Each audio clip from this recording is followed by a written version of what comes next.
Because back in the US, there was this guy, Watts Humphrey. He was working for IBM, and he found that most of the projects were failed. Most projects did not deliver on time, on budget. They were like our infrastructure projects here in India.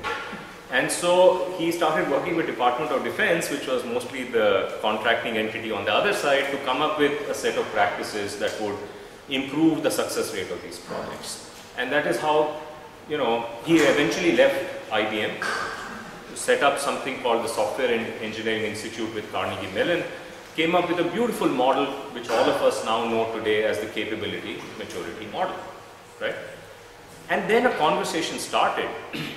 And I used to work for AT&T Bell Labs at that time, and I was privy to some of those conversations. The conversation started, is it easier to change an existing organization to get them to adopt these new practices and new ways of working, or is it easier to do it with a fresh, new organization, right? Motorola was a well-known organization focused on quality. They wanted to embrace this. A person inside Motorola called George Smith, he said, you know, I believe it will be easier to do it from scratch. Please give me a chance to do it from scratch. And somebody said, why don't you go and do it in India? We set up an office in India. So he came to India. He decided to turn the India office into a mature SCI office. AT&T was flush with money. If you go back to that time, they also decided to do this.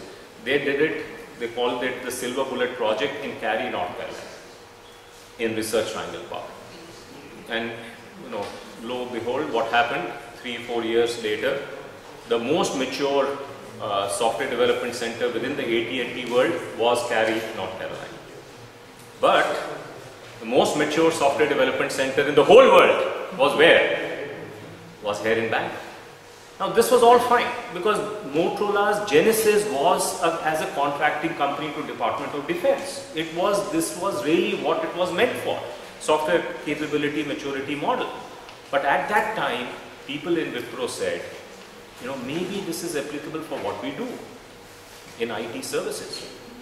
For doing projects for CIOs, not doing projects for Department of Defense.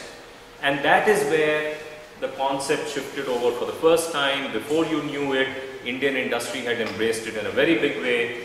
And despite being considered low cost, they ended up not being considered low quality, which is why we have the huge infrastructure, you know, around IT services that we have today, right?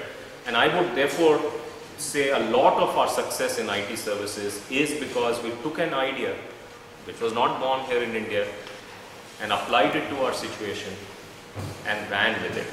And it turned out to be very successful. I personally feel we are at the same cusp today. And that idea is this whole notion of lean startups that has come about, which is to say, can you do customer discovery in a much more disciplined way than has been done before? In other words, can you get to the point where you have a fit between your offering and the market in the most efficient fashion, with minimum capital deployed, with fewest mistakes made? And how would you do that? What are the 3 things that you do right? How is it different from what, you know, has been the traditional way of doing things? Those are the learnings that I think are very applicable. And why are they important? They are important because I think building a startup is the flip of winning the World Cup. I'll tell you how. See, in the World Cup or in Wimbledon, you first go through pool matches, right? You know, and in a World Cup, until you get to the quarterfinals, you are not in the sudden death mode, right? And then you are in the sudden death mode. Any match you lose, you are out of the tournament. Now, building a business is the flip of that. You are in the sudden death mode for the first few years. But once you become a Microsoft, are you in a sudden death mode? You become a Yahoo, are you in a sudden death mode? Gosh, you can keep making mistakes after mistakes, but you'll still survive.